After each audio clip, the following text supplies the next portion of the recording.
มื้อนี้จะพามาเฮ็ดก้อยปลาคั่งครับก้อยปลาคั่งอันนี้มันซีดพื้นท้องมันเนื้อพื้นท้องปลาคั่งครับอย่ามาซอยกันเลยเนี่ยขั้นตอนการซอยแล้วเป็นตอนนี่ครับเป็นตอนนี่บ่หนาบ่บางตอนขนาดพอดีพื้นท้องปลาคั่งเนี่ยโอ้แซ่บเนื้อหนังกรอบกรึบเวลายำเสียงดังกรึบหมดเลยมื้อนี้เอามาเฮ็ดก้อยครับนี่เครื่องสมุนไพรเครื่องใส่กับก้อยเนี่ยตอนนั้นเอามาลวกก่อนเอาน้ำต้มปลาอะไรมาลวกเพื่อมันจะได้ลดอรรถรสของมันเอาน้ำต้มปลามาลวกน้ำห่อนๆเด้อลวกแต่เอาน้ำเย็นลวกข้าวแน่นอนเนี่ยเขาคอยลวกไปเนี่ยก็จะเสร็จแล้วกลับมาใส่คาโน่เป็นนัวปลาแดกหมากนาว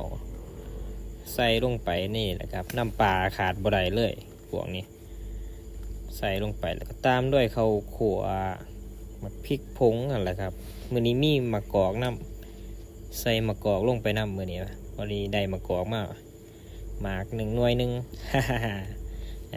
ค่อยๆค้นเด้อเดี๋ยวมันสิเละมันสิยุ่ยออกเนี่ยตอนสีปลาเครื่องลงใส่เครื่องเคียงเขาลงใส่เนี่ยลงใส่นี่ข้าวคั่วเนี่ย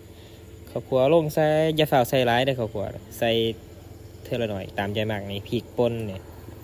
ใส่ตามใจที่เขามักเผ็ดกับใส่หลายครับบ่มักเผ็ดกับใส่หน่อยๆเนี่ยเซตชิ้นไปทีละร้อยจัดจานนะควรเห็นบอกจางพูนก้อยปลาครึ่งก้อยผื่นทองมันโอ้ยคักหลายพุ่นนะรสชาติจี๊ดจ๊าดโหใส่ลูกโดดลงไปอีกคักใครได้กินนี่สุดยอดเลยแหละจานนี้นะแก้ว